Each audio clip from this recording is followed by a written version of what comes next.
Hello दोस्तों, आज हम सीखेंगे काउंट, काउंटा, काउंटिफ और काउंट ब्लैंक फंक्शंस के बारे में। सबसे पहले आइए काउंट फंक्शन को लेते हैं।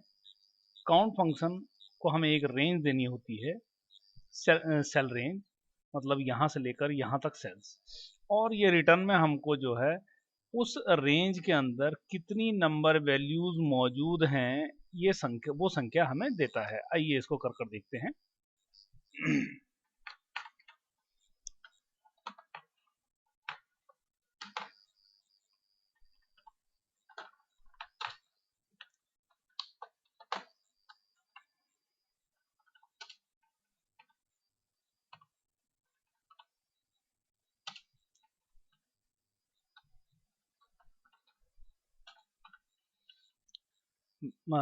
सेल A1 से लेकर सेल A10 तक मैंने कुछ वैल्यूज फीड की हैं, जिनमें कुछ नंबर्स हैं, कुछ कैरेक्टर्स हैं और कुछ ब्लैंक सेल भी हैं।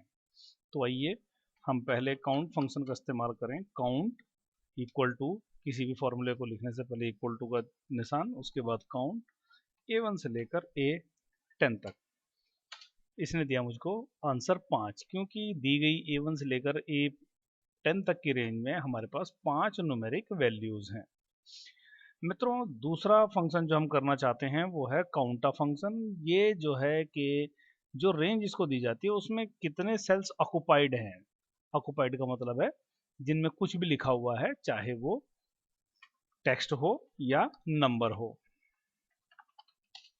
उसका उसकी संख्या हमें बताता है काउंटा A1 से लेकर A10 तक। ये आया जवाब 8। मित्रों, A1 से लेकर A10 तक में 3 कैरेक्टर कंटेनिंग सेल्स हैं और 5 न्यूमेरिक सेल्स हैं, तो 5 और 3 8 हुआ। उसके बाद हमारा है count blank. Count blank count blank function हमें दी गई रेंज में ब्लैंक सेलों की संख्या देता है। कितने ब्लैंक सेल उस दी गई रेंज में मौजूद हैं, आइए करके देखें। काउंट ब्लैंक A1 से लेकर A10 तक, इसने हमें जवाब दिया 2। उसके बाद अगला जो फंक्शन हम करना चाहते हैं वो है काउंटिफ इक्वल टू काउंटिफ। काउंटिफ को में हमने A1 से लेकर A10 तक की रेंज दी।